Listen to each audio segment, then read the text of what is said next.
In his haste to save his daughter, a widower crosses the city, unaware that his life is also about to be healed. Between tears and fever, the little girl points to a nurse and whispers, "Daddy, that nurse is just like Mommy." When the man looks at the nurse, he is instantly shocked. Watch to the end. If this story interested you, subscribe to our channel. Don't forget to like this video and tell us which city you're watching us from. We'll keep going. The gleaming black. Mercedes cut through the empty streets of Manhattan, its engine purring against the silence of the winter night. Behind the wheel, Alexander Romano's knuckles were white from gripping the steering wheel too hard, his eyes darting between the road ahead and the rearview mirror, where he could see his daughter Emily's reflection. The 8-year-old girl was slumped against the leather seat, her golden curls damp with sweat, her usual rosy cheeks now alarmingly pale. "Just hold on, sweetheart," he whispered, more to himself than to her. "We're almost there." The past few months had been a blur of endless meetings, sleepless nights, and the crushing weight of being a single parent. The halls of his penthouse, once filled with Catherine's melodious laughter and the scent of her favorite jasmine perfume, now felt suffocatingly empty. His wife's absence left a void that seemed to grow larger with each passing day, especially in moments like these when Emily needed her mother most. The car screeched to a halt in front of Mount Sinai Hospital's emergency entrance. Alexander didn't wait for the valet. He scooped Emily into his arms, her small body burning with fever against his chest. The automatic doors parted, releasing a blast of antiseptic-scented air that hit his face like a slap of reality. "My daughter," he called out, his voice carrying the authority of a man used to being heard. "She needs help immediately." A team of medical professionals rushed forward, their faces serious and focused. A gurney appeared, and Alexander reluctantly laid Emily down, his heart constricting as her hand slipped from his. A nurse began taking her vitals, while another fired questions at him about symptoms and medical history. "Her fever started climbing about 3 hours ago," he explained, running a hand through his disheveled dark hair. "She's been complaining of stomach pain and she's barely responsive now." The emergency room was a maze of controlled chaos, with monitors beeping and voices calling out medical terms he couldn't quite grasp. Alexander followed the team as they wheeled Emily through the corridor, feeling helplessly out of his element. Here, his wealth and influence meant nothing. He was just another worried parent, watching his child suffer. A gentle hand touched his arm, and he turned to find a nurse looking up at him with concerned eyes. "Sir, I need you to fill out some forms while we examine your daughter." He was about to protest when something made him freeze.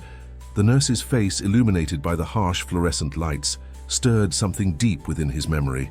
There was something hauntingly familiar about her features, the slight tilt of her eyes, the curve of her cheekbones, the way she held herself with quiet grace.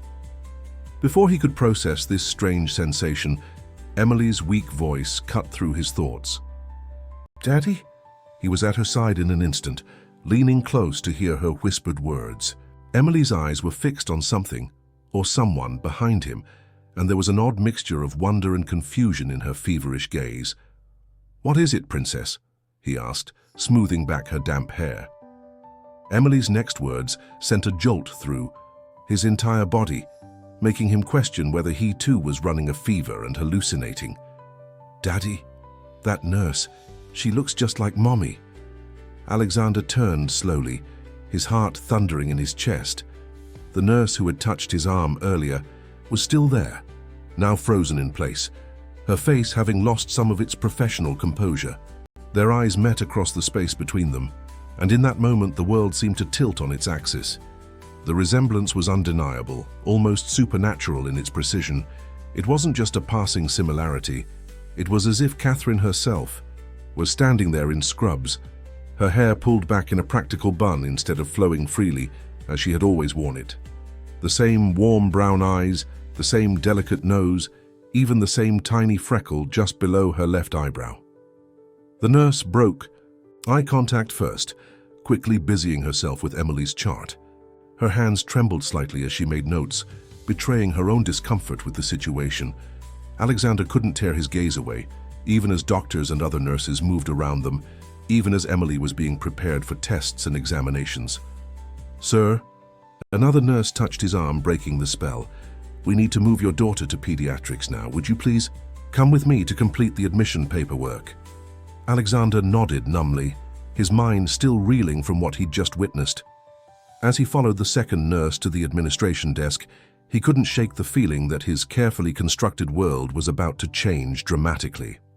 Whether that change would bring healing or more heartache, he couldn't yet tell. The pediatric ward was quieter than the emergency room, but Alexander found the silence even more unnerving. He sat in an uncomfortable chair beside Emily's bed, watching the steady rise and fall of her chest as she finally slept, medication flowing through the IV in her small arm. The doctors had ordered a battery of tests, their faces carefully neutral as they discussed possible diagnoses. Sarah Martinez, that was the name on her badge, the nurse who looked so eerily like Catherine. She had been assigned to Emily's care, and Alexander couldn't decide if this was a cruel joke of fate or something else entirely. Every time she entered the room, his breath caught in his throat and memories he'd tried to suppress came flooding back. Catherine dropping Rosemary into a simmering pot of soup in their kitchen, humming softly to herself. Catherine reading bedtime stories to Emily, doing different voices for each character. Catherine in her garden, dirt smudged on her cheek, looking up at him with that radiant smile that had made him fall in love with her 15 years ago. "Mr. Romano?" Sarah's voice pulled him from his reverie. She stood in the doorway holding a fresh IV bag. "I need to change her medication." He nodded, watching as she moved efficiently around the bed. Her movements were different from Catherine's, more precise, more measured.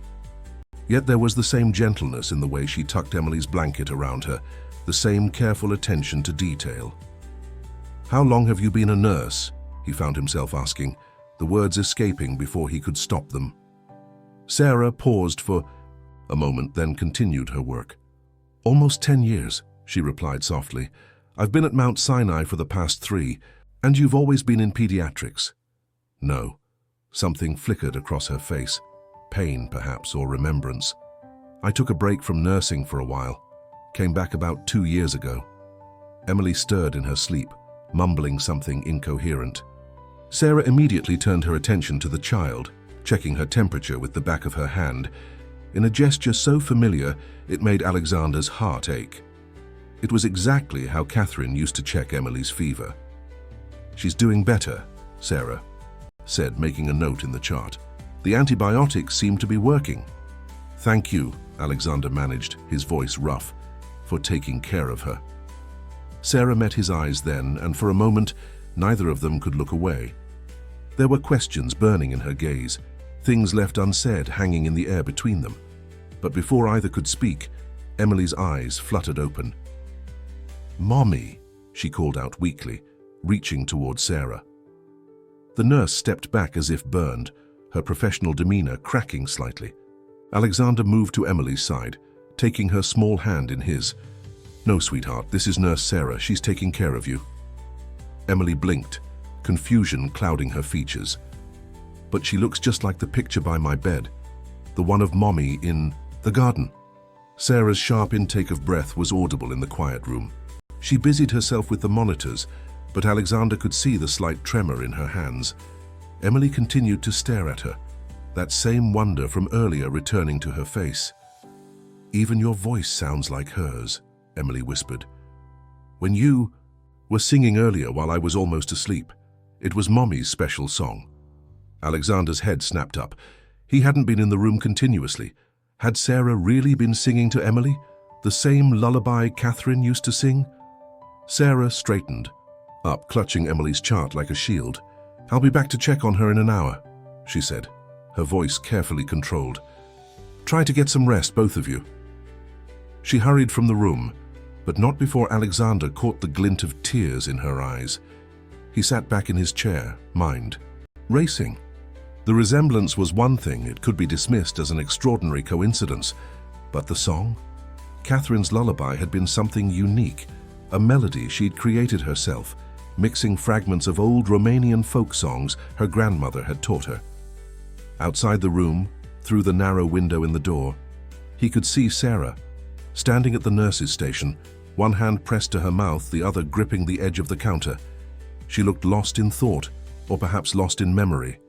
As if sensing his gaze, she turned slightly, and their eyes met through the glass. In that moment, Alexander knew with absolute certainty that there was more to this situation than mere coincidence. The truth was, there hanging just out of reach, like a word on the tip of his tongue. And somehow he knew that uncovering it would either heal the broken pieces of his family or shatter them completely. Dawn crept through the hospital windows, painting the white walls with soft golden light. Alexander hadn't slept, his mind too busy piecing together fragments of conversations and memories that suddenly seemed to hold new meaning. He remembered Catherine's occasional distant looks, the way she would sometimes start to say something about her childhood, but then change the subject, the mysterious phone calls that left her with red-rimmed eyes. Emily's condition had stabilized overnight, her fever finally breaking in the early hours of the morning. She slept peacefully now, her cheeks regaining their natural color. The doctors were optimistic but wanted to keep her under observation for at least another day. Sarah's shift had ended at midnight, replaced by another nurse whose face didn't make Alexander's heart stop every time she entered the room. He had spent the hours since then searching through photos on his phone, pictures of Catherine that he usually avoided looking at because they hurt too much. Now he studied them with new purpose, noting details he'd never paid attention to before. There was one photo in particular that caught his eye, Catherine at their wedding, surrounded by her family. Her parents, her brother James, various aunts and uncles, but there was something about the way she stood slightly apart from them, a shadow in her smile that he'd never noticed before. Mr. Romano, a soft voice interrupted his thoughts. He looked up to find Sarah standing in the doorway, even though her shift wasn't supposed to start for several hours. She had changed out of her scrubs into civilian clothes, a simple blue dress that made the resemblance to Catherine even more striking. "Please," he said, his voice hoarse from lack of sleep, "call me Alexander." She hesitated for a moment before stepping into the room. I came in early because I needed to talk to you about Emily." Alexander straightened in his chair, instantly alert. "Has something changed with her condition?" No, Sarah quickly assured him. "Emily is doing well. This is about something else." She glanced at the sleeping child, then back at Alexander. "Perhaps we could talk somewhere private." He nodded, following her out of the room after placing a gentle kiss on Emily's forehead. Sarah led him to a small consultation room nearby, closing the door behind them. The morning sun streamed through Venetian blinds, creating alternating patterns of light and shadow across her face as she turned to face him. "What I'm about to tell you," she began, then stopped, taking a deep breath. "I should have said something earlier, but I wasn't sure how. And then Emily recognized me, and the song..." She twisted her hands together, a gesture so familiar it made Alexander's chest ache. "I knew Catherine," he said quietly. It wasn't a question. Sarah's eyes filled with tears. "Yes," she whispered. "But it's more complicated than that." Before she could continue, there was a sharp knock at the door. It opened to reveal a tall, distinguished-looking woman in her 60s, Margaret Winters, Catherine's mother. Alexander's heart sank. Of all the possible moments for his former mother-in-law to appear, Margaret stopped dead in her tracks, her face draining of color as she stared at Sarah. "You," she breathed, her voice shaking with emotion. "What are you doing here?" "Mrs. Winters," Sarah started, taking a step forward, but Margaret held up a trembling hand. "Don't," she said sharply. "Don't you dare speak to me. Haven't you caused enough pain to this family?" Alexander looked between the two women, confusion and growing unease churning in his stomach. "Margaret, what's going on? Do you know Sarah?" "Know her?" Margaret laughed, but there was no humor in the sound. "Oh, I know her very well, though the last time I saw her she was called Sophia." Sarah, or Sophia, flinched as if she'd been struck. "Please," she said softly. "Let me explain." "Explain what?" Margaret's voice rose. "How you abandoned your family. How you broke your sister's heart. Or are you here to try to take her place now that she's gone?" The world seemed to tilt beneath Alexander's feet. "Sister," he repeated, the word feeling foreign on his tongue. "Catherine had a sister?" "A twin," Margaret said bitterly. "Though she did everything she could to forget that fact, didn't you, Sophia?" Sophia pressed her hands to her face, tears streaming between her fingers. "That's not what happened," she said, her voice muffled. "You don't know the whole story." Outside in the corridor, a cart clattered past. Somewhere a phone rang, but in the consultation room time seemed to stand still as Alexander grappled with this revelation. Catherine had a twin sister, a sister she had never mentioned, whose existence she had kept secret throughout their entire marriage. "I think," he said slowly, his voice surprisingly steady despite the chaos in his mind, "that it's time we all heard the whole story." Margaret made a sound of protest, but Alexander held up his hand.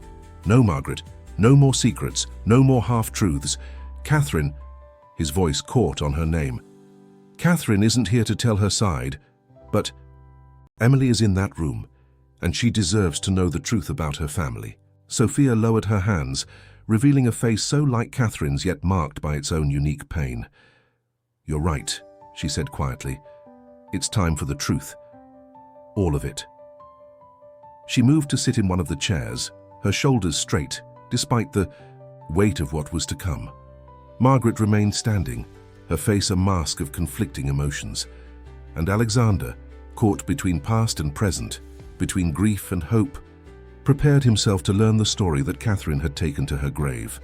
Sophia's hands trembled as she smoothed her dress over her knees, a gesture so reminiscent of Catherine that Alexander had to look away. The consultation room felt too small for the magnitude of the story about to unfold, its institutional walls holding secrets that had waited decades to be revealed. "We were 6 years old," Sophia began, her voice barely above a whisper, "when our father lost everything. The company, the house, his reputation, all gone in a single day. He couldn't handle it. He started drinking, becoming someone we didn't recognize." She glanced at Margaret, who had finally sunk into a chair, her face ashen. "Our mother did her best to protect us, but she was struggling too." Margaret's hands clenched in her lap. "We were trying to hold the family together. By separating it." Sophia's question held years of suppressed pain. "By sending me away while keeping Catherine?" "It wasn't like that," Margaret protested weakly. "The Martinezes were good people. They could give you opportunities we couldn't anymore. We thought we were doing what was best." Alexander listened in growing disbelief. "You gave one twin up for adoption and kept the other." "They told me Catherine would join me soon," Sophia continued, tears gathering in her eyes. "Every night I prayed she would come. But days turned into weeks, weeks into months, and she never came. Instead, I got a letter saying the family had moved away, leaving no forwarding address." The pain in her voice was raw, unhealed despite the passing years. Alexander thought of Catherine, of all the times she had refused to talk about her childhood, changing the subject whenever it came up. How much pain had she carried in silence? "The Martinezes were kind," Sophia said, wiping her eyes. "They gave me love, education, opportunities, but there was always something missing, a piece of my soul that had been torn away. I spent years searching for Catherine, but it was like she had vanished into thin air." "Because we made sure of it," Margaret admitted, her voice heavy with regret. "We moved across the country, changed our name from Winters Pierce to just Winters, started over completely. James was just a baby. He never even knew he had another sister." Alexander thought of his brother-in-law, now a powerful hospital administrator. James doesn't know about Sophia. No one did. It was our family's darkest secret. Margaret's shoulders sagged. "We convinced ourselves it was for the best. Catherine was so young. Eventually, she stopped asking about Sophia. We thought We thought she had forgotten. But she hadn't, Sophia interjected. Because she found me, didn't she? 3 years ago. Alexander's head snapped up. 3 years ago, around the time Catherine had started taking those mysterious trips she claimed were for work. The phone calls she would take in private, the tears he sometimes caught her wiping away. How? He asked. Social media, Sophia said with a sad smile. She saw my profile picture on a medical forum. She knew immediately, just like Emily knew. She reached out to me privately and we started talking, meeting in secret. Why didn't she tell me? Alexander's voice cracked. Why keep it hidden? Because of me, Margaret whispered.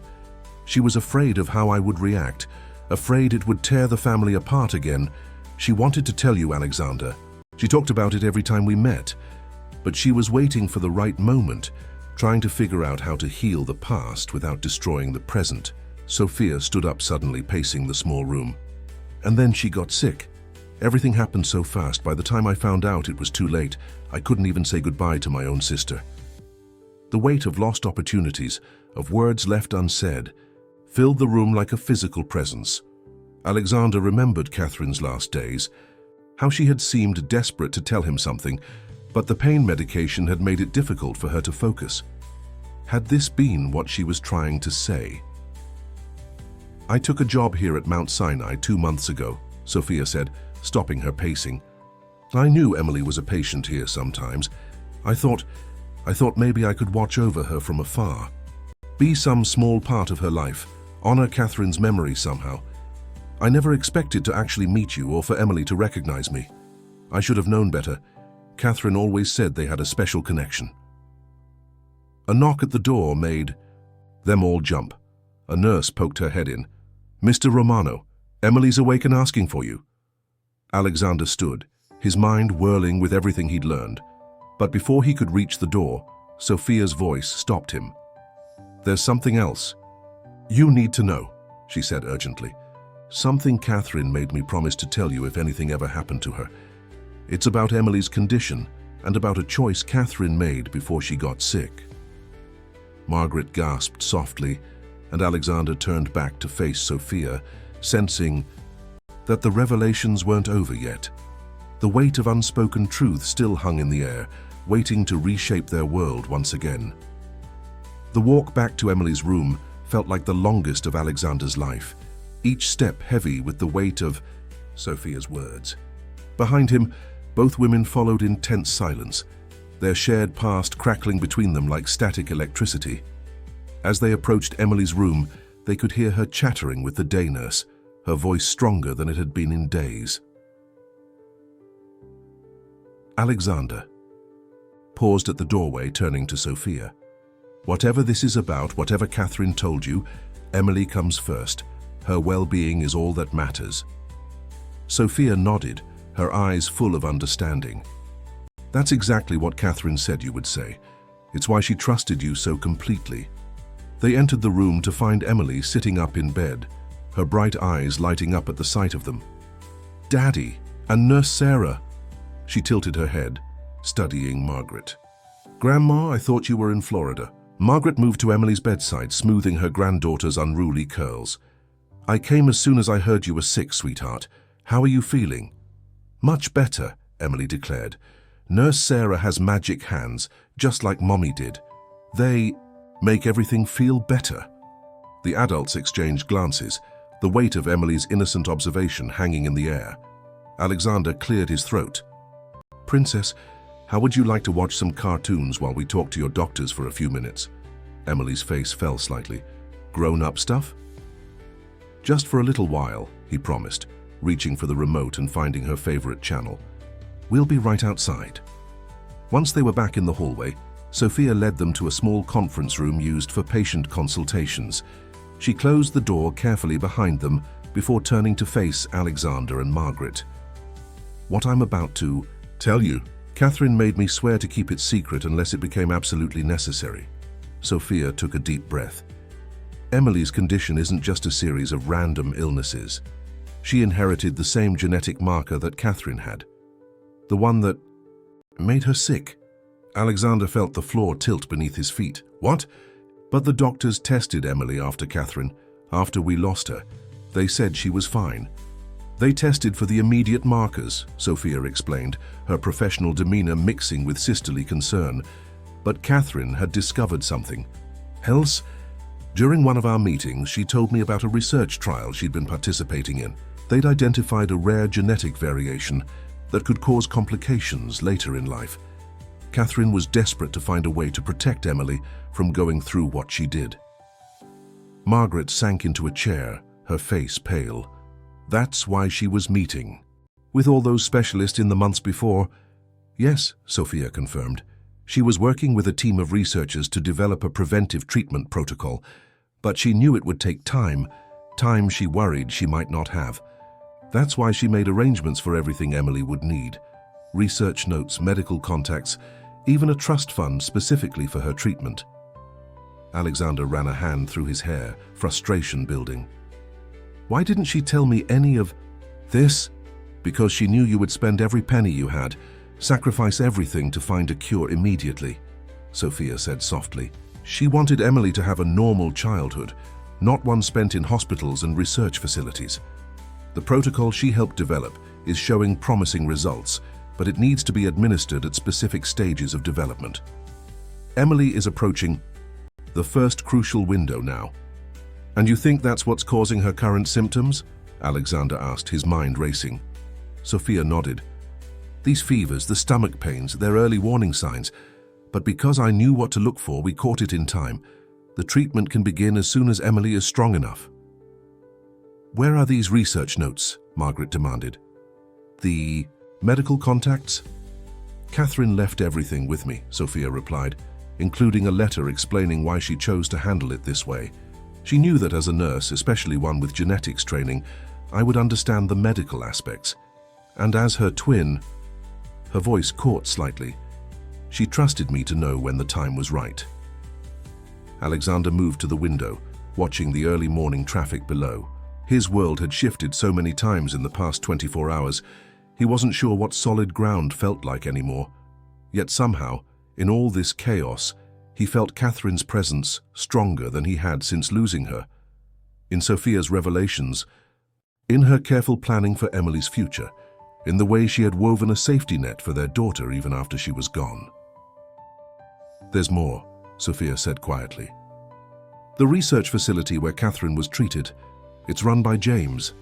Alexander turned sharply. James, your brother James. Margaret's head snapped up. My son has been running tests on his own sister without knowing who she was. Catherine used her married name, Romano. She never told him about the connection, Sophia explained, but she believed that one day when Emily needed treatment, the truth would have to come out. She hoped, Sophia's voice wavered, she hoped it might be a chance for healing, for all of us. The sound of children's laughter drifted through the walls from the pediatric ward, a reminder of life continuing its normal rhythm despite their world shifting on its axis. Alexander thought of Emily, watching cartoons just a few rooms away, blissfully unaware of the complex web of love, sacrifice, and secrets that surrounded her. What do we do now? He asked, his voice rough with emotion. Sophia straightened her shoulders, and for a moment she looked so much like Catherine taking charge of a situation that Alexander's heart skipped a beat. Now, she said firmly, we honor Catherine's wishes. We protect Emily, and maybe in doing so we find a way to heal the wounds of the past.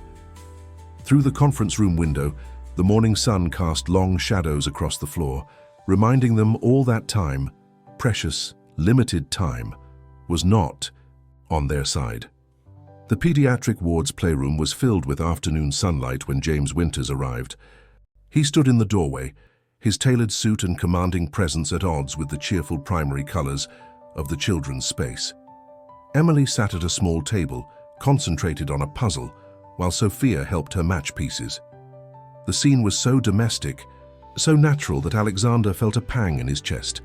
Alexander? James's professional mask slipped slightly as he took in the scene before him. Margaret called, said it was urgent, but I don't understand. Sarah? His eyes narrowed as he focused on Sophia. What are you doing here? Uncle James. Emily's face lit up. She started to get up, but Sophia gently kept her seated with a hand on her shoulder. "Finish your puzzle first, sweetheart," she said softly, then turned to face her brother. "Hello, James. Though I think it's time you knew, my name isn't Sarah, it's Sophia." James's confusion was evident. "What are you talking about? You've been on our pediatric staff for months. Your references, your background check, all real," Sophia assured him. "Just under a different name, a name I took when I was adopted, when I was separated from my twin sister." The color drained from James's face as his eyes darted between Sophia and the family photo he always carried in his wallet, the one of Catherine at his medical school graduation. "No," he whispered, "it's not possible." "Perhaps we should talk somewhere private," Margaret suggested, appearing behind him. "There's much you need to know." Alexander watched as James allowed himself to be led away, his usual confidence shaken. Through the playroom window, he could see them entering the same conference room where so many truths had already been revealed that day. Part of him wanted to witness this reunion, but he knew this moment belonged to them. "Daddy?" Emily's voice drew his attention back to the puzzle table. "Is Uncle James angry?" "No, Princess," he assured her, pulling up a tiny chair to sit beside her. "He's just surprised. Sometimes grown-ups need time to understand surprising things." Sophia caught his eye over Emily's head, gratitude clear in her expression. They had agreed to tell Emily the truth about their connection, but gradually in ways she could understand and process. "Like how Nurse Sophia is Mommy's special sister?" Emily asked innocently, making both adults freeze. "How did you—" Alexander started. Emily shrugged, fitting another puzzle piece into place. "I heard you talking, and anyway I already knew." "You did?" Sophia's voice was barely a whisper. Mommy told me about her sister who was like her other half. She said that someday I would meet her, and that she would help take care of me when Mommy couldn't anymore." Emily's face scrunched in concentration as she searched for another piece. "She made me promise to keep it a secret until the right time." Alexander and Sophia exchanged stunned looks. All this time, Emily had been carrying this knowledge, understanding it with the simple clarity of a child's heart. "Are you okay with that?" Sophia asked carefully. "With me being your aunt?" Emily looked up then, her eyes so like Catherine's, wise beyond their years. "You make the sick feeling go away, just like Mommy did, and you know her special song. But you're not trying to be her, you're just you." Tears spilled down Sophia's cheeks as she gathered Emily into a gentle hug. Alexander watched them, seeing the pieces of his broken family slowly beginning to reshape themselves into something new, not replacing what was lost, but building something different, something that honored Catherine's memory while allowing space for healing. A commotion in the hallway drew their attention. James had stormed out of the conference room, his face a storm of emotions. But instead of leaving, he stood at the nurse's station, gripping the counter, as he had seen Sophia do the night before. Margaret followed him, placing a tentative hand on his shoulder. Through the glass, they watched as James's shoulders began to shake. His mother pulled him into an embrace, and for the first time since he was a child, James Winters broke down and cried.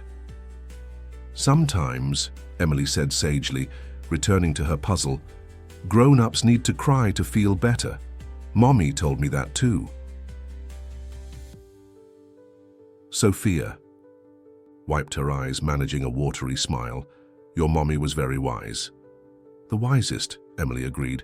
Then, with the remarkable resilience of children, she held up a puzzle piece. "I think this one goes there, Aunt Sophia."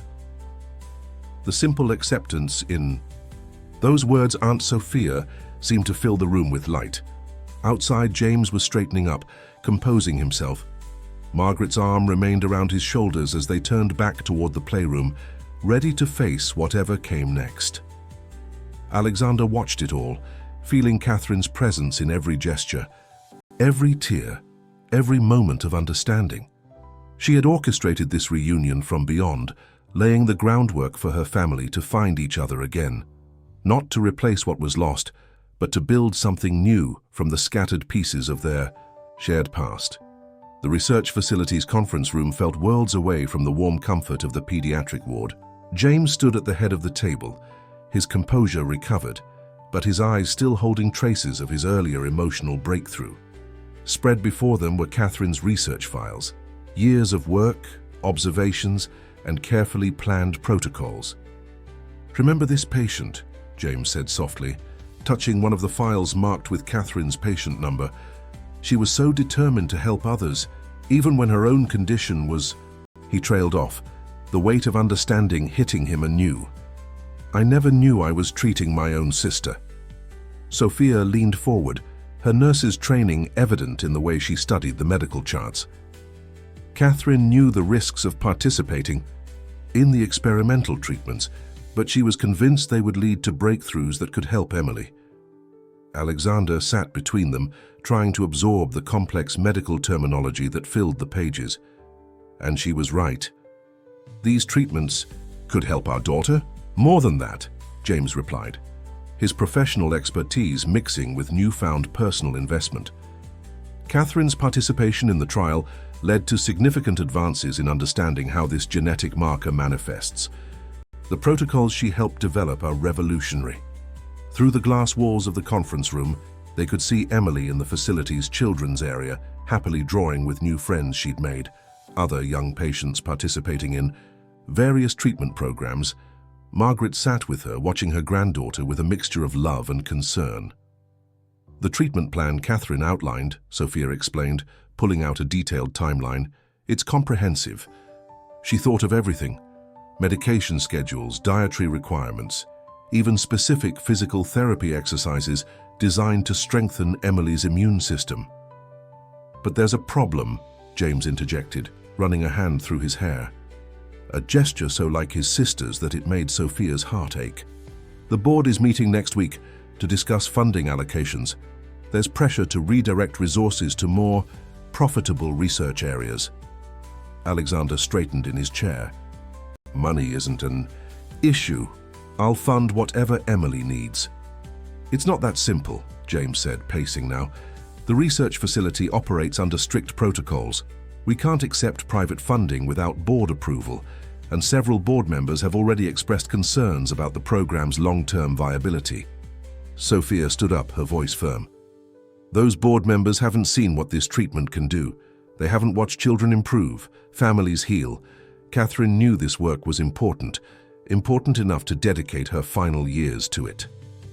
"What if," Alexander started, then paused, an idea forming. "What if we could show them, not just Emily's case, but all the children who could benefit from this research?" James stopped pacing. "What are you suggesting?" "A presentation to the board, not just dry statistics and profit projections, but real stories, real families." Alexander's business acumen was kicking in, mixing with his personal stake in the outcome. "Sophia, you have medical expertise and a personal connection to the research. James, you understand the science and the politics of the facility. Together, we could make them understand why this program needs to continue." Sophia's eyes lit up with hope. Catherine kept detailed records of her experiences during the trial. Her personal journals, video diaries, she documented everything.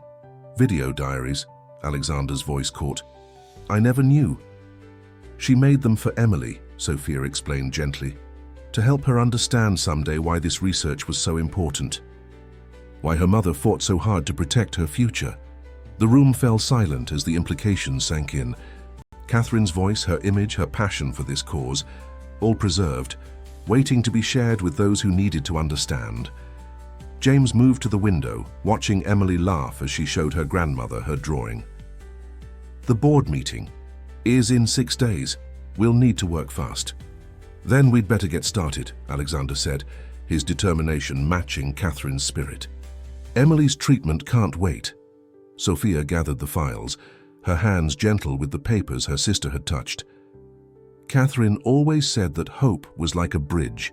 Sometimes you have to build it yourself, piece by piece, but once it's there, others can cross it too." Outside, the sun was setting, casting long shadows through the facility's modern glass architecture. Emily waved at them through the window, her smile bright and unworried. She held up her drawing, a family portrait that now included both her grandmother and her newly discovered aunt. "She's already building her bridge," Alexander observed softly. "Maybe it's time we followed her lead." As they began organizing the materials for their presentation, each focused on their part of the task, they felt Catherine's presence guiding them. She had left them everything they needed, not just medical, protocols and research data, but a path to healing the fractures in their family. Now it was up to them to honor her vision, to ensure that her final gift to Emily would touch not just their lives, but countless others. The private screening room in Alexander's penthouse was filled with an emotionally charged silence as Catherine's image filled the large screen. She looked vibrant, her eyes bright with purpose, even though this video had been recorded during her participation in the clinical trials. "Emily, my sweet girl," Catherine's voice filled the room, causing Margaret to reach for Sophia's hand. "If you're watching this, it means your Aunt Sophia has kept her promise to look after you. There's so much I need to tell you about why I've made the choices I have, about the amazing family you have around you, and about the legacy I hope to leave for you and others like you." Alexander sat perfectly still, drinking in every detail of his wife's appearance, the way she tucked her hair behind her ear, the familiar gesture of her hands as she spoke, the strength in her voice despite everything she was facing. "The treatment we're developing here," Catherine continued, "it's not just about managing symptoms, it's about changing the future. Your future, sweetheart, and the future of every child who carries this genetic marker. I want you to know that everything I've done, every moment I've spent in this facility, has been with one goal: to give you the chance to live your life without fear." Sophia wiped tears from her cheeks as she watched her twin sister speak with such passion and conviction. James stood by the window, his back turned to the screen but his shoulders tense as he listened to the sister he'd never truly known. The video changed to show Catherine in the research lab, working alongside other scientists, her determination evident in every movement. "The protocols we're developing," her voice explained over the footage, "they're complex, but they're showing incredible promise. Dr. Winters, your uncle." James, though he doesn't know that yet, has been instrumental in pushing this research forward. James turned at the mention of his name, his eyes fixed on the screen as Catherine spoke about his work with obvious pride. "He has a brilliant mind and a compassionate heart, even if he sometimes hides it behind his professional facade. I know that when the time comes, he'll understand why I kept our connection secret, and I hope he'll forgive me." The scene shifted again, showing Catherine sitting in what appeared to be her hospital room, looking tired but peaceful. "Sophia," she addressed her sister directly, "I know you'll watch this before sharing it with the board. Thank you for being my bridge to Emily, to our family, to this future we're trying to build. The little girl who held my hand through every thunderstorm, who shared her dreams with me in whispers. You're still that person, and Emily will need that strength." Margaret's quiet sobs filled the room as Catherine turned her attention to her mother. "Mum, I forgave you long ago for the choices you had to make. Now it's time to forgive yourself. Love Emily enough to let go of the past, but not so much that you forget its lessons." Finally, Catherine's gaze seemed to lock directly with Alexander's. "My love," she said softly, "you're watching this with our family, our whole family. Aren't you? I can feel it. You've always been my anchor, my safe harbor. Now I need you to be that for Emily, and yes, for Sophia too. Let them help you heal. Let them show you that love doesn't divide when you share it. It multiplies." The video continued, showing detailed explanations of the treatment protocols, interspersed with personal moments and messages of hope. But it was the final segment that left them all breathless. Catherine appeared one last time, sitting in what they now recognized as the hospital's rooftop garden. To the members of the board who will ultimately decide the fate of this research, she spoke with quiet authority. "I'm not just a patient number in your files. I'm a mother who wants her daughter to live without the shadow of illness hanging over her. I'm a sister who found her other half too late, but loved her enough to trust her with our most precious gift. I'm a daughter who learned that family can bend without breaking. And I'm a scientist who believes in the power of hope, backed by research." She leaned forward, her expression intense. The work being done in this facility isn't just about profit margins or publication credits. It's about children like Emily, families like ours, futures waiting to be rewritten. I ask you to look beyond the numbers and see the lives you have the power to change.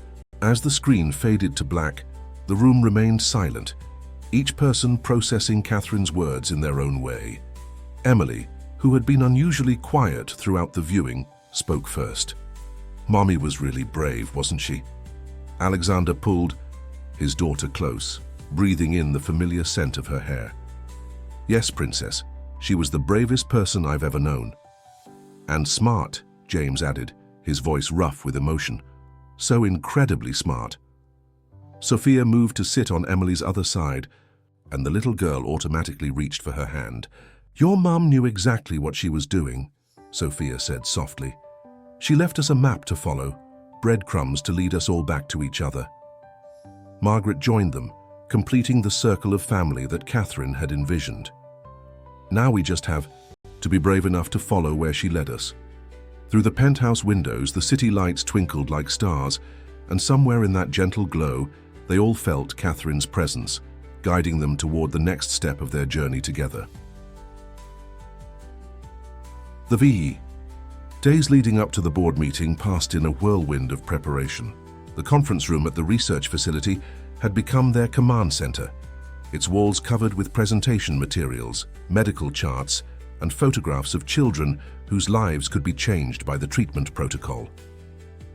Sophia stood before one of the boards, adjusting the placement of a particularly moving patient testimonial.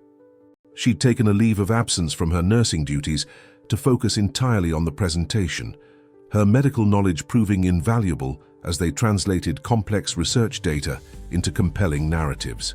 "The statistical analysis from the third trial phase just came in," James announced, striding into the room with a tablet in hand. His tie was loosened, dark circles under his eyes betraying the long hours he'd been putting in. "The results are even better than we hoped." Alexander looked up from his laptop where he'd been fine-tuning the financial projections. "How much better?" 87% of participants showed significant improvement in their immune response, James replied, his excitement barely contained. "And the long-term prognosis for children who start the treatment early like Emily's age." He paused, emotion catching in his throat. "The numbers are incredible." Sophia moved to examine the data, her expression brightening. Catherine knew. That's why she was so insistent about the timing of Emily's treatment. She could see the pattern in the research before anyone else. The door opened again and Margaret entered with Emily, returning from their lunch in the facility's cafe. Emily immediately ran to Sophia, wrapping her arms around her aunt's waist. "Guess what?" Emily bubbled with excitement. "I met another girl my age in the cafe. Her name is Lucy, and she has the same thing I do. Can she be in the presentation too?" The adults exchanged meaningful looks. They had been careful about how much they shared with Emily regarding the upcoming board meeting, but her natural intuition seemed to grasp the importance of what they were doing. "Actually," James said thoughtfully, "that might be perfect. Lucy Chen's case study is one of our strongest examples of early intervention success." Alexander watched as Sophia knelt to Emily's level, marveling at how naturally his daughter had accepted her aunt into their lives. The past few days had seen them growing closer, with Sophia's presence filling a void that none of them had fully acknowledged before. "Emily, sweetheart," Sophia said gently, "would you and Lucy like to help us tell the board members about how important this research is?" Emily's face lit up. "Can we show them our drawings? Lucy and I made pictures of all the things we want to do when we're better." That's brilliant," Alexander said softly, an idea forming. "James, what if we opened the presentation? Not with statistics or medical jargon, but with the children themselves. Their hopes, their dreams, their futures hanging in the balance." James was already nodding, his business instincts aligning with his newfound emotional investment. The board responds to numbers, but they're still human. Seeing the actual children, hearing their stories. "Catherine would love it," Margaret added, her voice thick with emotion. "She always said that behind every medical chart was a family's whole world." Sophia stood, keeping one arm around Emily's shoulders. We could create a video montage, like Catherine's, but featuring all the children currently in the program. Show the board the faces behind the data. The energy in the room shifted, excitement building as they began to reshape their presentation strategy. Emily tugged on Sophia's scrubs, her expression serious. "Aunt Sophia, can we use Mommy's special song in the video, the one she used to sing to me?" The room fell quiet. The lullaby, Catherine's unique melody that had first helped them recognize Sophia's connection, had become a symbol of their family's journey. "I think," Sophia said carefully, glancing at Alexander for approval, "that would be perfect. Your mum's song was about hope and healing. That's exactly what we're fighting for." Alexander nodded, unable to speak past the lump in his throat. He watched as Emily pulled Sophia to the computer, already chattering about which of her drawings should be included. James moved to help them, his usual corporate stiffness mellowing as he listened to his niece's ideas. Margaret touched Alexander's arm gently. "You know, I was wrong about Sophia," she admitted quietly. "I was so afraid she was trying to replace Catherine, but she's not replacing anyone. She's helping us keep Catherine's memory alive while creating something new." Through the facility's windows, afternoon sunlight painted the room in warm hues, catching the edges of Emily's drawings pinned to the boards. Pictures of children, playing, running, growing up healthy and strong, the future Catherine had fought so hard to protect. "We need a way to end the presentation," James said, turning from the computer. "Something powerful enough to ensure the board can't possibly say no." Emily looked up from her drawing, her eyes bright with Catherine's determination. "I know. We can show them how love is like medicine. That's what Mommy always said. Love helps you heal faster." Sophia caught Alexander's eye, both of them struck by the simple wisdom in Emily's words. In that moment, they could almost feel Catherine's presence in the room, guiding them toward the perfect way to honor her legacy while fighting for their future. Outside the conference room, the busy sounds of the research facility continued. Doctors making rounds, nurses checking on patients, scientists in their labs working toward breakthroughs. But inside, a family once broken by secrets was coming together, stronger than ever, united in their mission to fulfill Catherine's final wish. The evening before the board meeting found the family gathered in Alexander's penthouse, the city, lights twinkling beyond the floor-to-ceiling windows. The presentation materials were ready, every detail meticulously planned, but nervous energy still filled the air. Emily sat at the grand piano, her small fingers picking out the notes of Catherine's lullaby, while Sophia guided her hands gently. The melody floated through the apartment, wrapping around them like a familiar embrace. Alexander watched from the doorway, struck by how the scene before him could feel both achingly familiar and entirely new at the same time. "She has Catherine's ear for music," Margaret observed softly, joining him. "And Sophia's patience." James emerged from the home office where he'd been making final adjustments to the presentation. "The video montage is done. I've never seen anything quite like it. The children's stories, their artwork, their families, combined with Catherine's. Research and message." He shook his head, emotion evident in his voice. "If this doesn't move the board, nothing will." At the piano, Emily hit a wrong note and giggled as Sophia helped her correct it.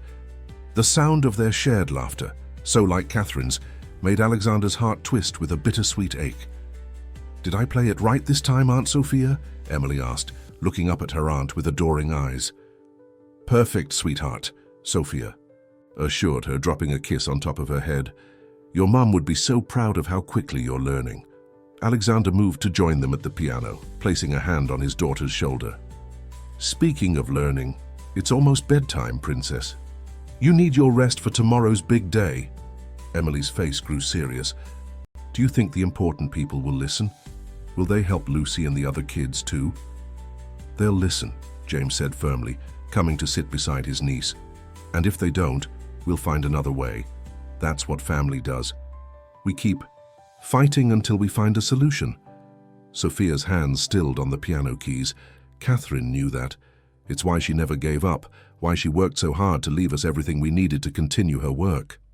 Margaret approached the piano, her eyes misty. I've been thinking about what to say to the board tomorrow, about how I watched one daughter slip away while the other was lost to me for so many years, about how precious time is and how these children deserve every chance we can give them. Tell them about love, Emily suggested sleepily, leaning against Sophia. About how it's stronger than being sick. Alexander scooped his daughter up, her weight familiar and comforting in his arms. That's exactly what we'll tell them, Princess. Now, time for bed. Can Aunt Sophia sing to me? Emily asked, already half asleep. The special song.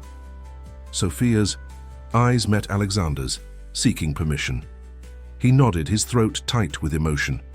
As they moved toward Emily's room, Sophia's voice lifted in the familiar melody, the same one that had first revealed her connection to their family. James and Margaret remained by the piano, looking through the family photographs they planned to use in the presentation. Among them was a new one, taken just days ago. Emily surrounded by her extended family, all of them smiling, healing, growing stronger together. You know, James said quietly, I always wondered why Catherine seemed to understand our patients so deeply, why she fought so hard for this research. Now I know she was fighting for Emily, for family, for love itself. Margaret touched the photograph gently. She would be so happy to see this, all of us together carrying on her work. In Emily's room, Sophia's voice faded as the little girl drifted off to sleep. Alexander stood in the doorway, watching his daughter's peaceful expression, seeing echoes of Catherine in her features. Sophia tucked the blanket around Emily, her movements gentle and practiced. Thank you, Alexander said softly, as Sophia joined him at the door. For everything. Sophia's eyes shimmered with tears in the dim light.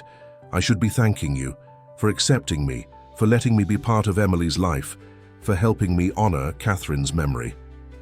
They returned to the living room, where James and Margaret were finalizing the presentation order for tomorrow. The city stretched out below them, millions of lights shining in the darkness, each one representing a life, a family, a story. Tomorrow, James announced, his voice steady with determination, we show the board not just what this research can do, but what it means. Not just statistics and projections, but real lives, real families, real hope. Sophia moved to the window, her reflection overlapping with the city lights. Catherine used to say that hope was like a sunrise. Even in the darkest night, it's already on its way. As they made their final preparations for the next day's presentation, the melody of Catherine's lullaby seemed to linger in the air, a reminder of the love that had brought them together and the promise of the future they were fighting to protect. The boardroom of the research facility hummed with quiet conversation as the members filed in, their expressions ranging from polite interest to barely concealed impatience. Alexander stood at the window, watching Emily and Lucy in the children's area below, their heads bent together over a shared drawing. Sophia adjusted the presentation materials one last time, while James greeted each board member with practiced efficiency. Dr. Harrison, James nodded to the chairman, a stern-faced man in his 60s. Thank you for allowing us this special session. Let's hope it's worth our time, Dr. Winters, Harrison replied, his tone clipped. The budget constraints we're facing don't leave much room for sentiment. Margaret, elegant in a navy suit that Catherine had given her last Christmas, took her seat near the front of the room. Her presence commanded attention, though few knew yet of her connection to the story they were about to hear. As the last board member settled in, James cleared his throat. Ladies and gentlemen, we're here today to discuss the future of our pediatric genetic research program. But before we look at numbers and projections, I'd like to introduce you to someone. The door opened and Emily walked in, holding Lucy's hand. Both girls wore matching butterfly hair clips that Sophia had given them that morning. They moved to the front of the room with the natural confidence of children who didn't yet understand the weight of the moment. Hi, Emily said clearly, her voice carrying in the quiet room. My name is Emily Romano, and this is my friend Lucy.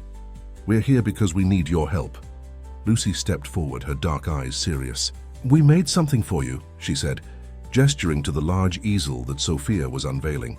The board members leaned forward, their expressions softening as they took in the children's artwork. It was a series of drawings, each one depicting a scene from their imagined futures.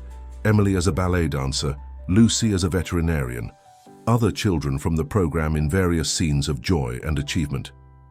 "These are our dreams," Emily explained, touching one of the pictures. "But we need medicine to make them come true. The special medicine that my mommy helped make." A murmur ran through the room. Harrison's eyebrows rose slightly. "Your mommy?"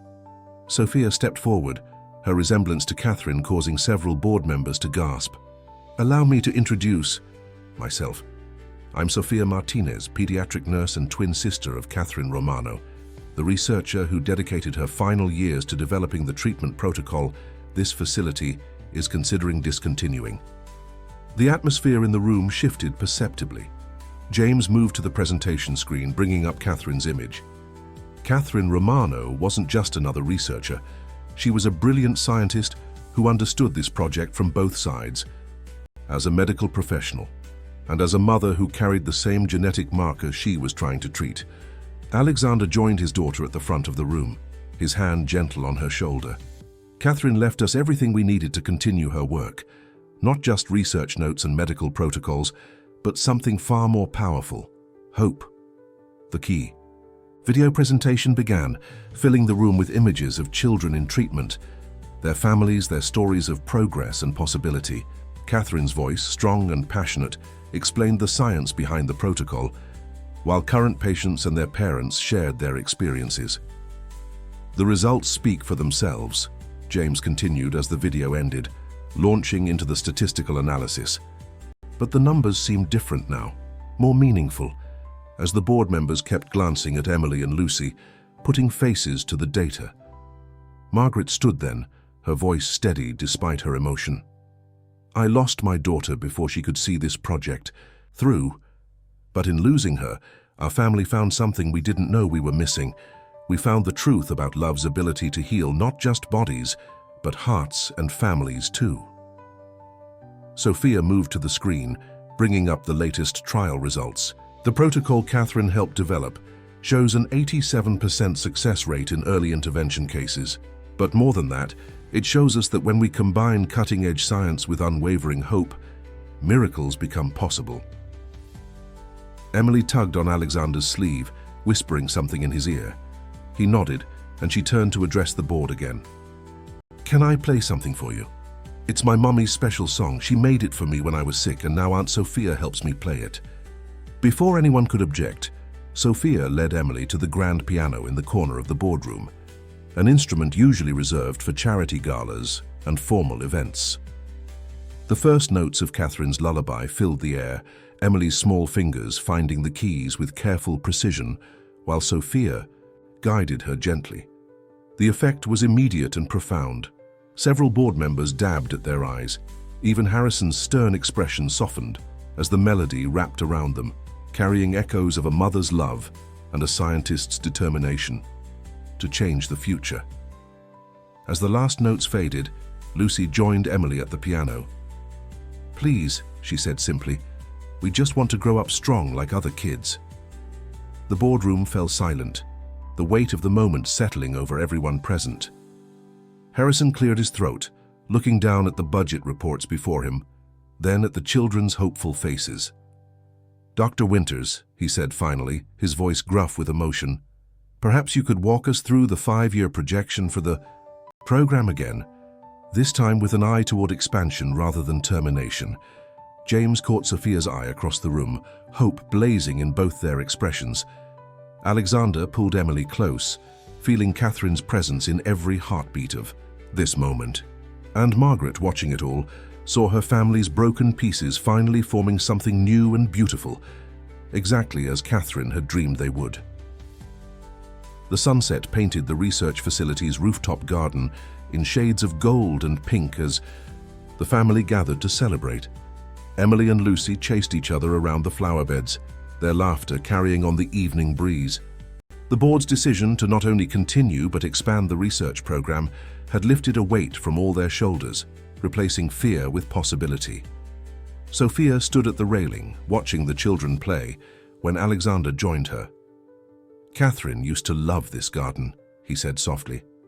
"She'd come up here to think, to write in her research journal, to find peace when the work felt overwhelming." "I know," Sophia replied, smiling at a memory. "She showed me during one of our secret meetings, said it reminded her of our grandmother's garden in Romania where we used to hide and tell each other stories." James approached, carrying a tray of champagne glasses filled with sparkling cider.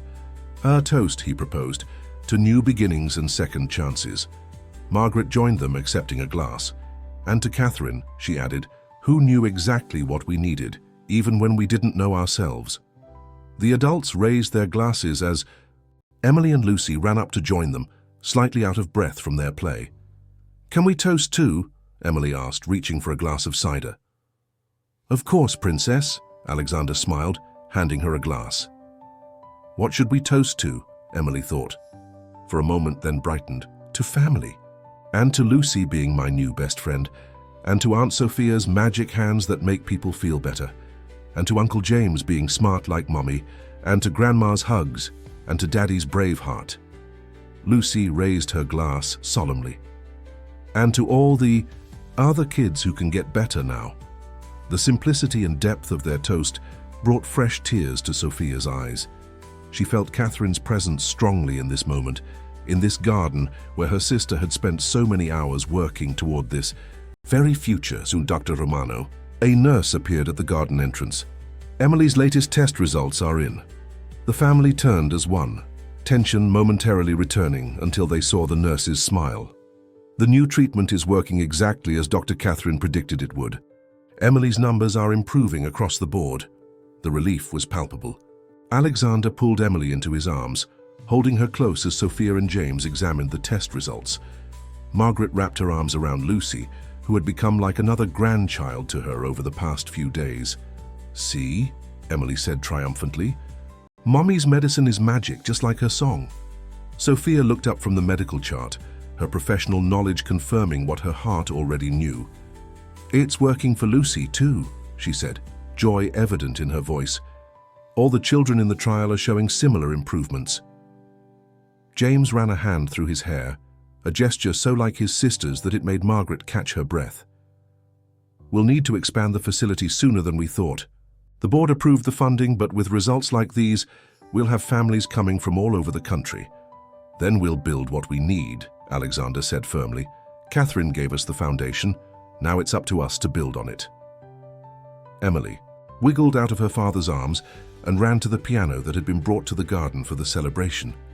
"Can we play Mommy's song again? But this time everybody has to sing." Sophia joined her at the piano, and soon the melody that had brought them together filled the evening air. Margaret found herself harmonizing, remembering how she used to sing her daughters to sleep. James added his surprisingly rich baritone, while Alexander and Lucy swayed to the music. As they sang together, other families in the garden joined in, parents of children in the program, nurses, doctors, and researchers who had worked alongside Catherine. The song became something larger than themselves, a hymn of hope and healing that floated out over the city. In that moment, watching Emily's fingers dance across the keys under Sophia's gentle guidance, Alexander felt a shift in his heart. The ache of missing Catherine would always be there, but it was joined now by something new, the joy of seeing her love continue to grow and multiply through the family she had brought together. Lucy tugged on Sophia's sleeve as the song ended. "Can we play it again? It makes the garden feel magical." "It is magical," Emily declared with the wisdom of a child. "It's Mommy's love turned into music, and now it's big enough for everybody." The adults exchanged glances, moved by the profound truth in her words. The garden continued to fill with families drawn by the music, each one carrying their own hopes and fears, their own stories of love and healing. And somewhere, in the gentle evening breeze that rustled through the flowers Catherine had loved, so much they felt her smile. 3 months had passed since the board meeting, and the research facility had transformed. The once quiet halls now buzzed with activity as families from across the country arrived seeking hope in Catherine's protocol. The pediatric wing had been expanded, its walls adorned with children's artwork and stories of progress. Sophia moved through the newly renovated treatment rooms, checking on her patients with the gentle efficiency that had become her trademark. She paused at the door of Emily's private room, where her niece sat surrounded by medical textbooks, her face scrunched in concentration. "What are you studying today, sweetheart?" Sophia asked, entering the room with a fresh IV bag. Emily looked up, her eyes bright with excitement. "I'm learning about DNA. Uncle James gave me these books. He says if I understand how the medicine works, I can help explain it to other kids who are scared." Sophia's heart swelled with pride as she changed Emily's IV.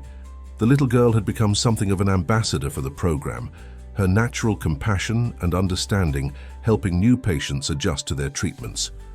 Just last week, she had sat for hours with a terrified 7-year-old boy, teaching him Catherine's special song until his fears melted away. "Speaking of other kids," Sophia said, making a note in Emily's chart, "Lucy's family just called.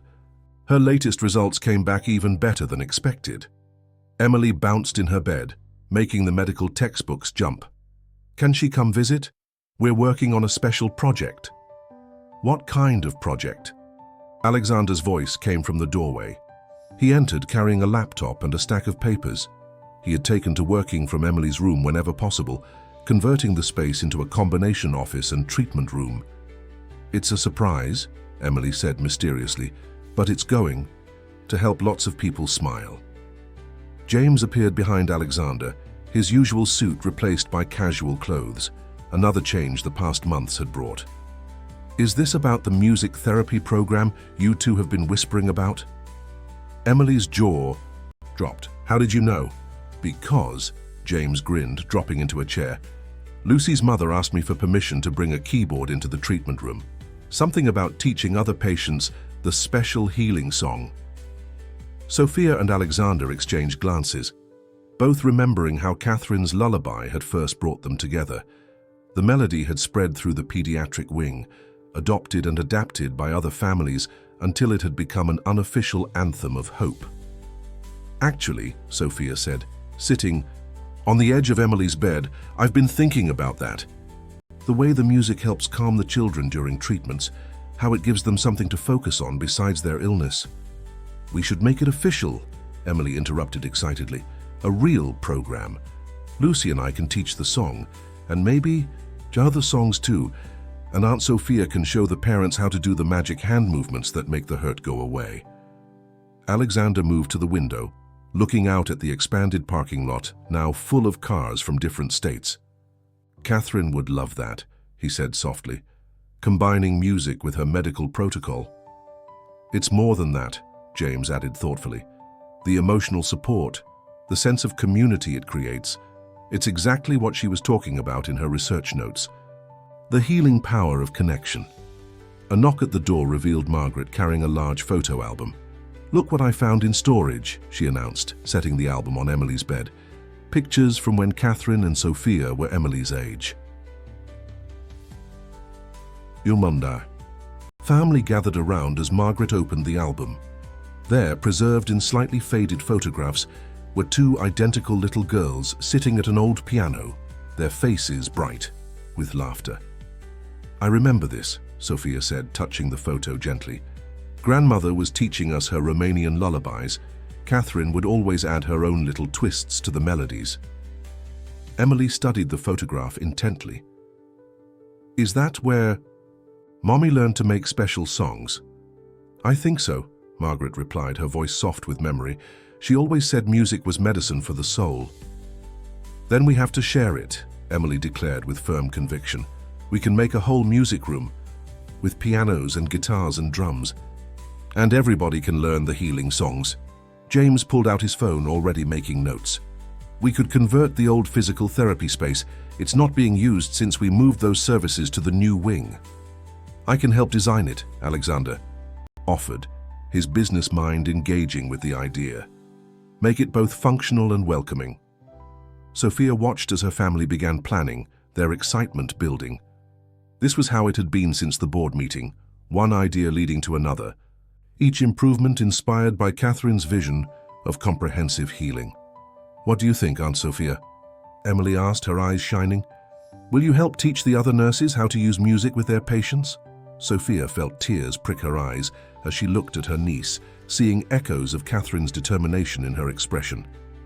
"Of course I will, sweetheart, and I think we should name it after your mum." "The Catherine Romano Music Therapy Wing," James mused. "It's perfect." Margaret turned another page in the photo album, revealing more snapshots of the twins at the piano. "Look at this one. They're teaching their little cousins to play. Even then, they knew how to share the healing power of music." As the family continued planning, the sound of children's laughter drifted in from the hallway. Lucy had arrived. With her keyboard and other young patients were gathering, drawn by the promise of music and friendship. Emily looked up at her father, her face serious. "Daddy? Do you think Mommy can see what we're doing? Do you think she's happy?" Alexander gathered his daughter close, breathing in the familiar scent of her hair. "I think, Princess, that your mom is smiling bigger than any of us can imagine." The grand opening of the Catherine Romano Music Therapy Wing coincided with Emily's final day of intensive treatment. The facility buzzed with excitement as families gathered in the newly renovated space, its walls painted with musical notes and flowering vines that seemed to dance in the natural light streaming through floor-to-ceiling windows. Sophia stood in the doorway of the main music room, taking in the sight of multiple pianos, guitars mounted on walls, and comfortable seating arranged to encourage both performance and relaxation. The room had been designed with both children and adults in mind, creating a space where healing could happen through harmony.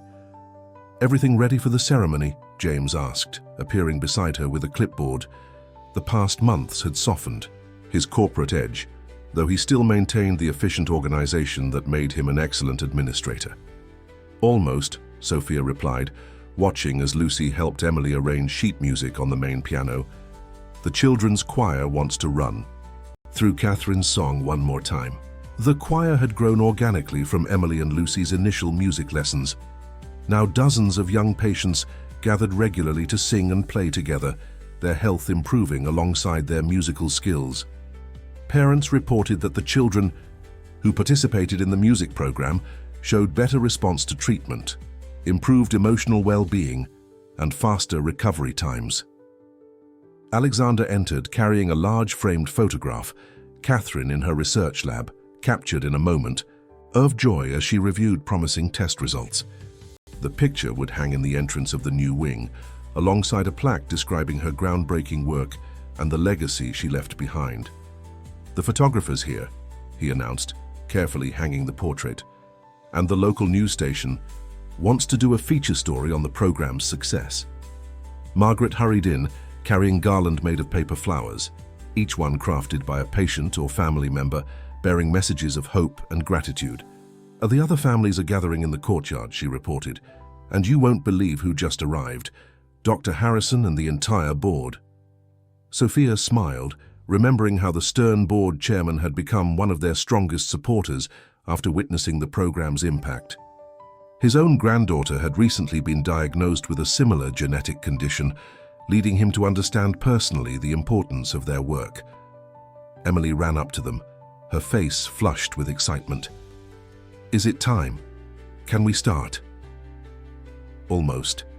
"Sweetheart," Alexander said, straightening the butterfly clip in her hair. She and Lucy still wore matching ones every day. "Are you ready for your big moment?" Emily nodded solemnly. "Lucy and I practiced extra hard, and we taught the new kids all the special parts of Mommy's song." The main music room began to fill with families. Parents, who had arrived months ago with fear in their eyes, now smiled with hope, watching their children grow stronger day by day.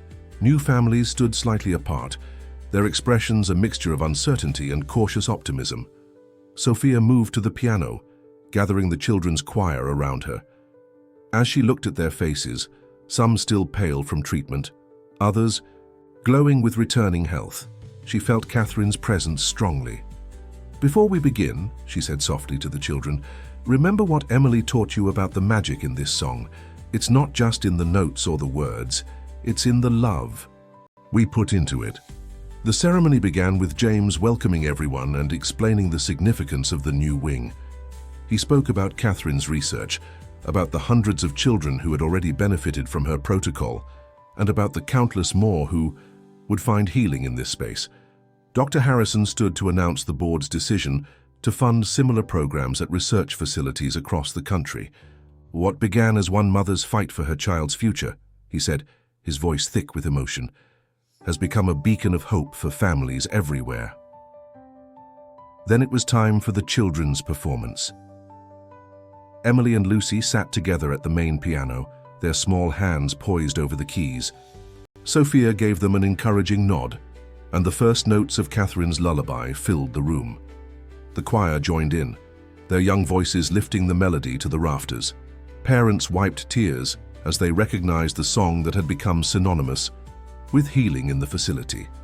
New families leaned forward, feeling the first stirrings of hope as they witnessed the strength and joy in the children's faces. Alexander wrapped an arm around Sophia's shoulders as they watched Emily lead the choir, her confidence growing with each note. Margaret held James's hand tightly, both of them seeing Catherine in every smile, every gesture, every moment of healing that filled the room. As the song drew to a close, Emily stood from the piano and addressed the gathered families, her voice clear and strong. "My mommy made this song to help me feel better when I was scared. Now it helps lots of people feel better, and that's what this special room is for, to help everyone find their own healing song." Lucy joined her at the microphone. "And to remember that we're not alone. We're all one big family here." The applause that followed was thunderous, but it couldn't drown out the sound of hope that echoed through the halls of the facility. Hope that had started with one mother's love and grown into a symphony of healing that would continue to touch lives for generations to come. The autumn sun painted Central Park in shades of gold and crimson as Emily chased falling leaves, her laughter carrying on the crisp breeze. 6 months had passed since the opening of the music therapy wing, and her final test results had confirmed what they'd all hoped. Catherine's treatment protocol had been completely successful. Sophia sat on a nearby bench, watching her niece play with the same boundless energy that she and Catherine had shared at that age. The past months had brought changes none of them could have imagined. The research facility had become a beacon of hope for families across the country, with new branches opening in Chicago and Los Angeles. "Penny, for your thoughts?" Alexander asked, joining her with 2 steaming cups of coffee. He handed one to Sophia, who accepted it gratefully. "I was just thinking about Catherine," she replied, wrapping her hands around the warm cup, "about how she would love seeing Emily so healthy and happy."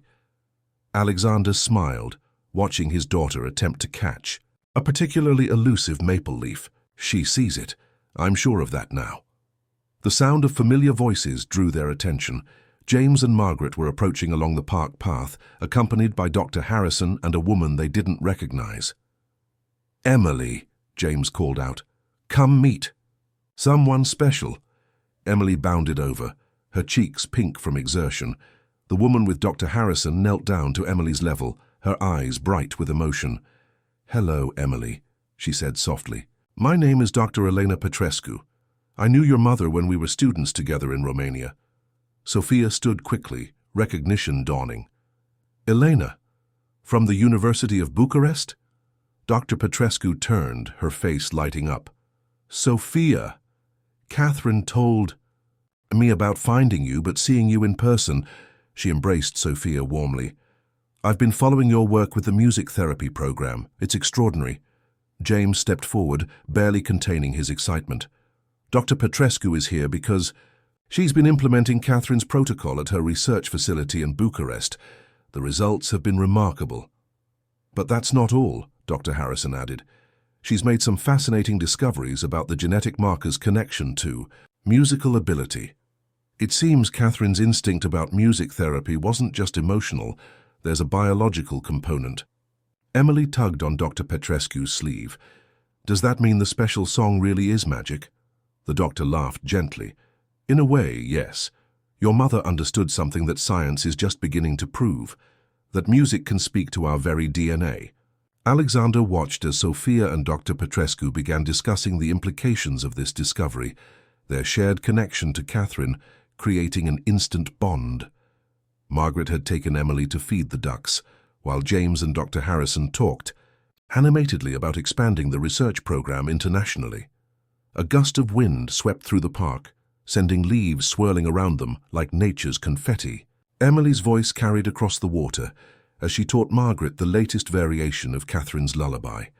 The children at the facility had begun adding their own verses, each one a testament to their journey of healing. "Dr. Petrescu," Sophia said suddenly, "would you like to see the music therapy wing? Emily and Lucy are giving a special performance this afternoon for new patients and their families." "I would love that," Elena replied warmly. "Catherine wrote to me about Emily's musical talent. She said it reminded her of your grandmother, teaching you both to play." As they walked toward the facility, Emily skipping ahead with James, Sophia felt a deep sense of rightness settle over her. Everything had come full circle: the music, the medicine, the family bonds that stretched across continents and generations. The facility's lobby was filled with families waiting for the afternoon's performance. Lucy ran up to greet them, her own test results having shown the same success as Emily's. The two girls had become inseparable, their friendship a symbol of hope for other children in the program. "Aunt Sophia," Emily called out, "can we show Dr. Petrescu the special room?" The special room was a recent addition to the music therapy wing, a quiet space where families could record their own versions of Catherine's lullaby, adding their stories to the growing legacy of healing. The walls were covered with photographs of children who had completed the treatment protocol, their smiling faces a testament to Catherine's vision. Dr. Petrescu walked slowly around the room, taking in the pictures, the musical instruments, the overwhelming sense of love and hope that filled the space. "Catherine would be so proud," she whispered, "not just of the medical breakthrough, but of how you've all carried her love forward." Sophia touched one of the photographs, a group shot from the wing's opening ceremony. She knew somehow. She knew that bringing us all together would create something bigger than ourselves. Through the window, they could see new families arriving, their faces showing the same mix of fear and hope that Sophia had seen so many times before. But now they had something to offer these families beyond just medical treatment. They had a community, a support system, a symphony of healing that Catherine had orchestrated from beyond. Emily and Lucy had settled at the piano, their fingers dancing across the keys as they practiced for the afternoon's performance. The familiar melody floated through the halls, drawing people toward the music room like a gentle tide. "You know," Dr. Petrescu said thoughtfully, "in Romanian folklore, there's a belief that love never dies. It just changes form, becoming something new and beautiful." Sophia watched as Alexander joined the girls at the piano, his hand resting gently on Emily's shoulder. Margaret and James stood nearby, their faces reflecting the joy of the moment. And somewhere, in the music that filled the air and the love that filled their hearts, Catherine's presence danced like autumn leaves in the wind, eternal and ever-changing. The music room was filled to capacity for the afternoon performance, with families spilling into the hallway. Emily and Lucy sat at the grand piano, their matching butterfly clips catching the light. Behind them, a choir of young patients, some new to the program, others celebrating their own successful treatments, waited for their cue. Dr. Petrescu sat in the front row between Sophia and Alexander, her eyes bright with unshed tears. As she took in the scene, Margaret and James stood near the door, helping new families find seats and offering reassuring smiles to nervous parents.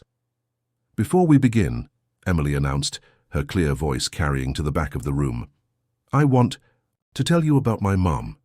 She was a doctor and a scientist, but she was also a musician. She knew that sometimes the best medicine isn't just in pills or treatments. It's in the love we share and the music we make together." Lucy nodded, adding her own voice.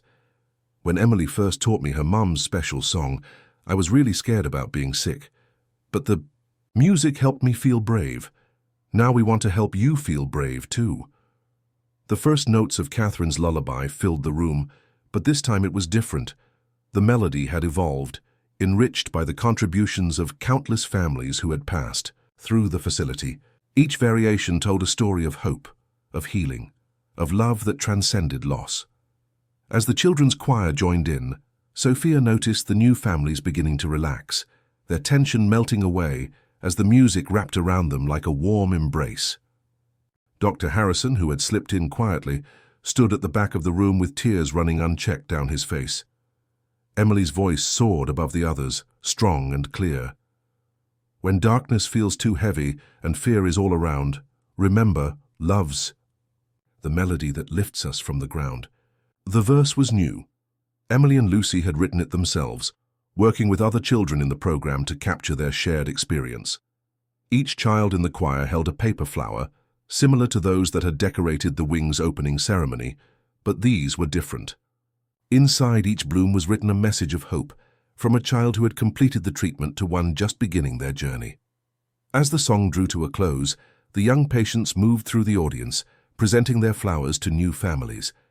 The gesture created a bridge between past and present, between fear and hope, between isolation and community. Dr. Petrescu leaned over to Sophia, speaking softly in Romanian. "Your grandmother would say this is vindecarea sufletului, the healing of the soul."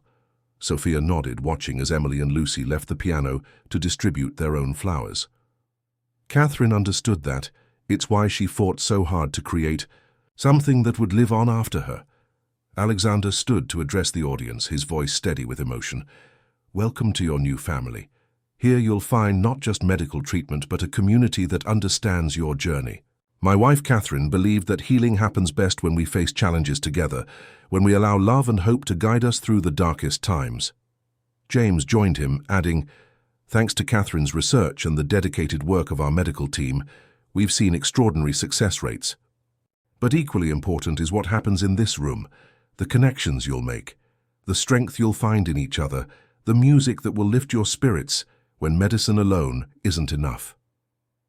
As if to demonstrate his point, a small boy in the front row, newly arrived at the facility, began humming along with the lingering notes of the lullaby.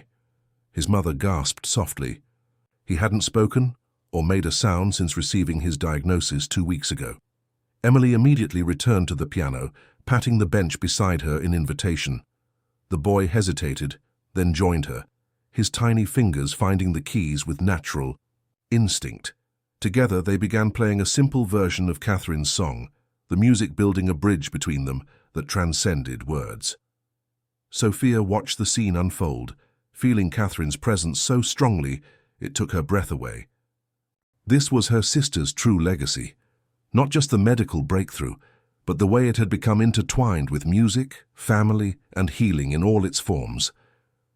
Dr. Petrescu touched Sophia's arm gently.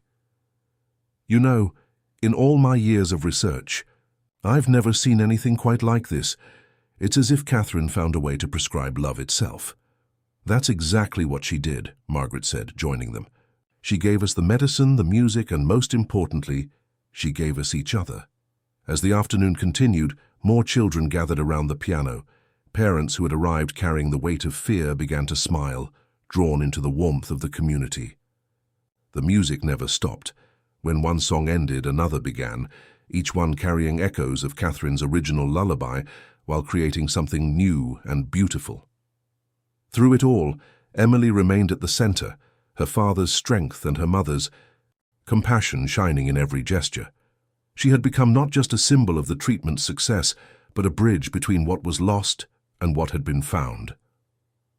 The setting sun painted the music room in soft golden light, creating halos around the children as they played and sang together. In that moment, watching her niece share her mother's gift of healing through music, Sophia understood that some loves never end. They simply change form, becoming melodies that play on in hearts forever. 1 year to the day after Emily's first encounter with Sophia in the emergency room, the Romano family gathered in Catherine's rooftop garden at the research facility. The space had been transformed into a celebration of life and healing, with strings of soft lights twinkling among the flowers Catherine had loved so much. Emily, now completely healthy and glowing with vitality, stood at a podium specially designed for her height. Behind her, a large screen displayed photographs of the hundreds of children who had successfully completed the treatment protocol over the past year. Lucy stood beside her, both girls wearing matching butterfly clips that had become something of a trademark among the young patients. "Welcome to the first annual Catherine Romano Celebration of Hope," Emily announced to the gathered crowd of families, medical staff, and supporters. "1 year ago, my mummy's special medicine and special song began helping kids get better. Today, we're here to celebrate everyone who has become part of our family." Sophia, standing between Alexander and Margaret, felt tears spring to her eyes as she watched her niece command the attention of the entire gathering. James stepped forward, placing a supportive hand on Emily's shoulder as she continued. "But we have another special announcement," Emily said, her eyes sparkling with excitement. "Thanks to Dr. Petrescu and her team in Romania and all the doctors and scientists who worked with my mummy's research, the treatment is going to help even more people." Dr. Harrison took the microphone, his formerly stern demeanor now warmly paternal. "It gives me great pleasure to announce that the Catherine Romano Protocol has been approved for worldwide implementation. Treatment centers will be established in 20 countries by the end of next year." Applause erupted from the crowd. Alexander squeezed Sophia's hand, both of them overwhelmed by how far they'd come from that desperate night in the emergency room. "That's not all," James added, stepping up to the microphone. "Our research into the connection between musical aptitude and genetic healing has led to breakthrough discoveries. The music therapy wing model will be integrated into every new treatment center, creating a comprehensive approach to healing that addresses both body and soul." Dr. Petrescu, who had flown in from Romania for the celebration, stood to share her own news. "In honor of Catherine's Romanian heritage, the first international center will open in Bucharest, in the very neighborhood where her grandmother first taught her the healing power of music." Margaret wiped tears from her eyes as she watched Emily and Lucy lead the children's choir in a special performance. The lullaby had evolved over the year, incorporating musical traditions from around the world as new families joined the program. Tonight, they would debut a version that included verses in 12 different languages. As the children sang, Sophia remembered something Catherine had written in one of her research journals. "Music is the universal language of healing. When words fail, melody speaks. When hope seems lost, harmony guides us home." The garden was filled with faces that had become familiar over the past year. Parents who had arrived in despair and now beamed with joy. Children who had grown strong under the dual medicine of Catherine's protocol and her musical legacy. Medical staff who had learned to incorporate music into their treatment routines. Alexander stepped up to the podium after the performance, his voice strong with emotion. "1 year ago, I thought I had lost everything. But Catherine left us more than just a medical breakthrough. She left us a roadmap to healing, not just for our bodies, but for our hearts." He gestured to Sophia and Margaret, inviting them to join him. "She brought our family back together, showing us that love never truly leaves us. It simply changes form, becoming something new and beautiful." Emily ran to join them, throwing her arms around both her father and her aunt. The gesture sparked a wave of similar embraces throughout the crowd as families held each other close, celebrating their shared journey of healing. The evening air was filled with music as various families took turns sharing their own versions of Catherine's lullaby. Each interpretation was unique, yet the core melody remained, a thread of hope connecting them all. Dr. Harrison approached Sophia with a tablet displaying the latest global treatment statistics. "We're projecting that within 5 years, we can reach every child who carries this genetic marker. Catherine's legacy will literally change the world." Sophia smiled, watching Emily teach a group of younger patients a new harmony she had composed. "She already has," she said softly, "one heart at a time." As the celebration continued into the evening, the garden seemed to glow with more than just the string lights. It was as if Catherine's love had become visible, manifesting in every smile, every embrace, every note of music that floated on the breeze. James raised his glass in a toast. "To Catherine, scientist, mother, sister, healer, and to the family she built, which grows larger and stronger every day.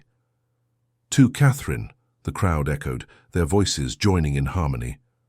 Emily looked up at the star-filled sky, her face serene. "Mommy would love this party," she said confidently. "She always said that the best medicine is love mixed with music and hope." Sophia hugged her niece close, feeling Catherine's presence in the warmth of the embrace. "She was right, sweetheart, and thanks to her, that medicine will keep healing people for generations to come." The setting sun cast long shadows across Catherine's garden as the celebration began to wind down. Families lingered, reluctant to leave the magical atmosphere that had been created. Emily and Lucy sat at the piano that had been brought to the rooftop, their fingers dancing across the keys as they played a gentle version of the lullaby. Sophia stood at the garden's edge, watching the city lights begin to twinkle in the gathering. Dusk, Alexander joined her, loosening his tie after a long day of speeches and celebrations. "Remember that first night in the emergency room?" he asked softly. "When Emily recognized you?" Sophia nodded, her heart full of memories. "I was so scared of being discovered, of disrupting your lives, of failing Catherine's trust. And now look at us." Alexander gestured to the scene before them. Margaret was teaching a group of parents the hand movements that went with the lullaby's newest verses. James sat with Dr. Petrescu and Dr. Harrison, planning the next phase of international expansion. Children who had once been patients now played freely, their laughter carrying on the evening breeze. Catherine knew exactly what she was doing, Sophia said, watching Emily help a newly arrived patient find the right keys on the piano. She knew that healing isn't just about medicine.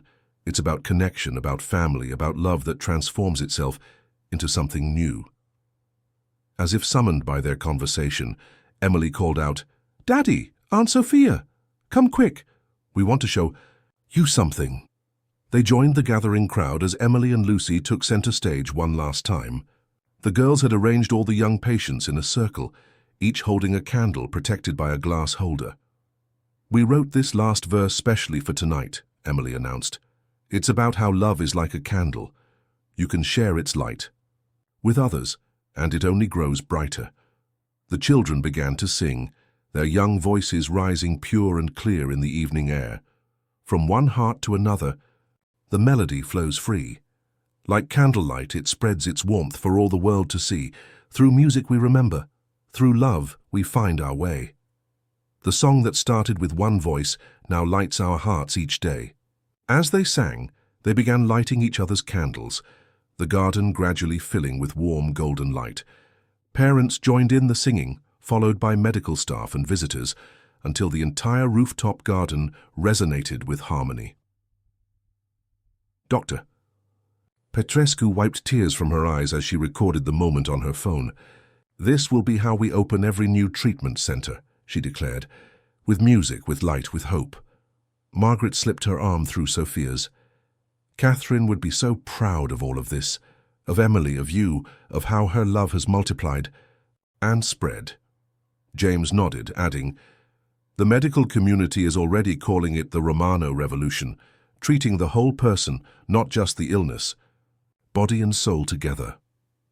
As the final notes of the song faded away, Emily spoke once more, her voice carrying clearly across the garden. "My mommy always said that love is the strongest medicine. She was right. Look at all of us. We're not just better, we're stronger together. We're family." Lucy joined her best friend at the microphone. "And family means we're never alone. Even when things are scary, we have the music to remind us that love is always here." Alexander wrapped one arm around Emily and the other around Sophia as the crowd began to disperse. The three of them stood together, watching the city spread. Out below them, its lights mirroring the candles that still flickered in the garden. "You know," Emily said thoughtfully, "I think Mommy can hear all our new songs. I think she sings along with us sometimes." Sophia kissed the top of her niece's head. "I think you're right, sweetheart. Love like hers doesn't end. It just changes into something beautiful, like music on the wind." As if in response to her words, a gentle breeze rustled through the garden, carrying the lingering notes of Catherine's lullaby into the night sky. The candles flickered, but didn't go out. their light steady and strong, just like the love that had brought them all together. Around them, families said their goodbyes, making plans to meet again at next week's music therapy sessions. Children hugged, parents exchanged phone numbers, and the sense of community that Catherine had envisioned continued to grow stronger.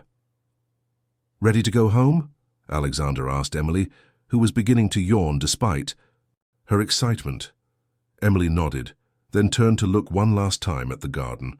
"Good night, Mommy," she whispered. "Thank you for giving us the best medicine ever, love and music and family, all mixed together." As they made their way to the elevator,